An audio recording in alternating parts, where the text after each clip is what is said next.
জানো চিপু, এত পড়ালেখার ভালো লাগে না। পড়ালেখা না করলে হবে? পড়ালেখা করে প্রচুর বড় হতে হবে। তুমি মনে হয় পড়ালেখা করে উল্টে ফেলছো। হ্যাঁ, পড়ালেখা করে নিজের আলোয় আলোকিত হতে হবে। তাহলে জনাকে পোকারা কোন স্কুলে পড়েছে? মানে? ওদের পাশাতেও তো আলো জ্বলে। ওরা প্রচুর পড়ালেখা করে সেজন্য। তাহলে যদি আমি পড়ালেখা করি আমার পাশে তো আলো জ্বলবে। আর বিদ্যুতের তো দরকারই পড়বে না। তাহলে তুমি বেশি পড়ালেখা করো।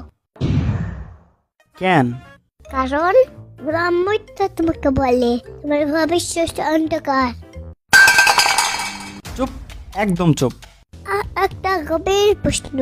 কি শুনি? জোনাকি রে পাঠাতে কেন? ওদের মাথাতেও তো আলো জ্বলতে পারে। আরে এটা তো খুবই সিম্পল।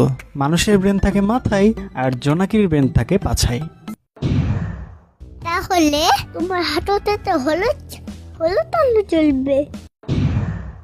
কেন হাঁটুতে কেন চলবে? তোমার বেনে তো হাঁটুতে। কইছে তোমারে। একটা গভীর প্রশ্ন। আরে এত প্রশ্ন আসে কোথা থেকে? শুনবা তো নাকি? আচ্ছা বলো। জোনাকে পাতায় হলুদ আলো জ্বলে কেন? লাল নীল সবুজে তা আলো জ্বলতে পারে। ওরা জন্ম থেকে জন্ডিস রোগে আক্রান্ত সেজন্য। যাক তাহলে এবার শোর হলাম।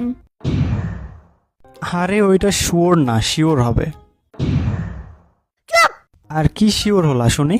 তোমার হাঁটুতে তো হলুদ হলুদ আলো জ্বলবে। কেন?